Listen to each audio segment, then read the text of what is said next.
Hey guys, it's Hannah. Today I'm going to be giving you some tips and advice on how to choose your perfect wedding venue. Now, choosing your wedding venue is one of the most important decisions you make during your wedding planning journey. It can affect your decor, your suppliers, even down to your wedding dress, so you've got to get it right.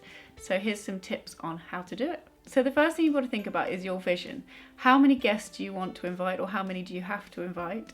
Your budget, which is obviously really important because this will affect exactly where you're going to have your wedding.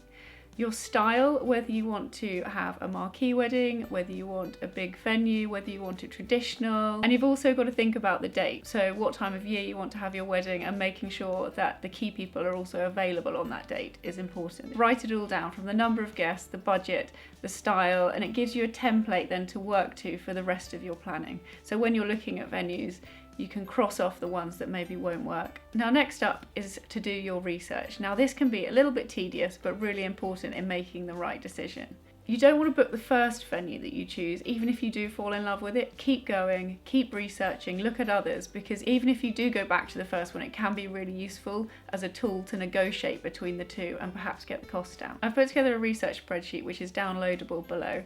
Now it basically just helps you to keep all of your information in one place.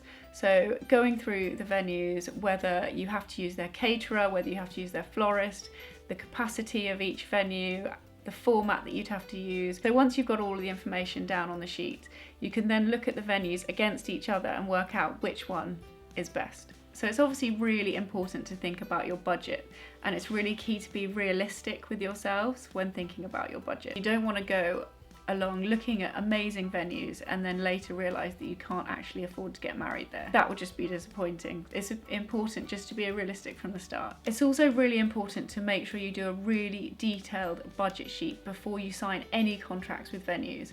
You don't want any surprises along the way. Some venues do have some kind of secret charges that they might add on. One example would be if you wanted to take your own champagne for a toast. They will charge you corkage sometimes, so there's those hidden costs that will kind of add up on your budget, and then you'd end up losing out on something that you perhaps really wanted. Always try and negotiate with your venue as well. You can ask for deals, whether they might include a honeymoon suite or some accommodation for your guests. They might do some special rates for your guests, or they might drop in some welcome drinks for you if you were to book with them. So it's worth asking and trying your luck as much as you can. Make sure you work your budget along with the venue's rules. For example, some may not let an external florist come in or an external caterer, and they'll make you use their own, which can be more expensive. So next up is to think about your location. So how will you get there, most importantly? Is it easy for you guys to get there, and are you happy to travel? The next thing would be to think about your kind of top line guests, so your friends and family that are really important to you. How are they going to get there? Will they need accommodation? Are they happy with that? And also think about the distance between your ceremony and the reception, if there's going to be one. So will you need to put on any transport? Is it okay to drive? Is there parking at your reception venue to accommodate everybody? So there could be an additional expense on that if you needed to provide anything for your guests. So definitely something to think about there too. I think it's really important to visit your wedding venue at least twice, if not more.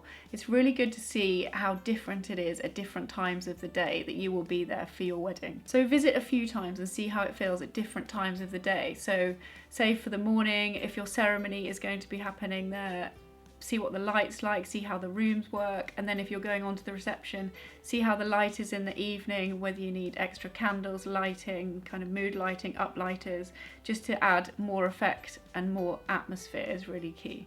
And you can really see how it works in a different setting, so you don't realise on your wedding day and think, oh, I should have thought of that before.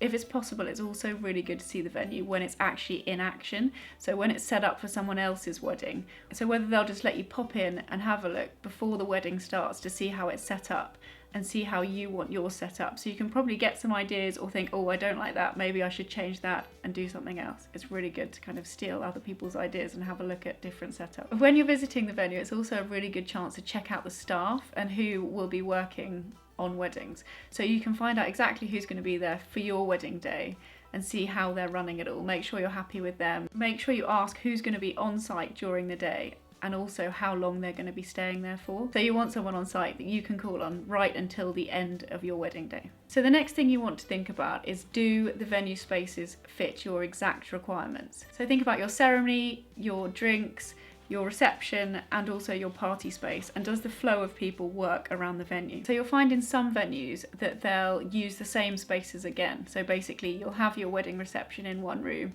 you'll then come out for drinks while they turn around that room into your main reception area. So all the tables will be set up when you're having drinks, and then they'll put you back into that room.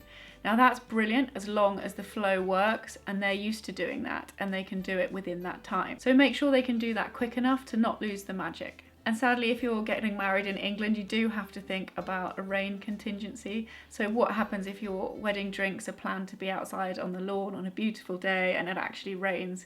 You do need to have somewhere to come into. So definitely think about that. So something that's really important to me is lighting, which is why it's good to go and see the venue at the right time of year. So have a look at the party space and how the light's working at that time of the evening. So you also have to make sure that you're in charge at all times. You need to make sure you know exactly what's included and what you're being charged for. So whether it includes the tables, chairs, napkins, any tiny details, whether it includes the bar and the bar staff, when that will be finishing, if there's any extra charges after midnight, and also find out if the music has to stop at midnight. That's also something really important to find out before you've booked everything. Also, don't ever be afraid to ask as many questions as you can.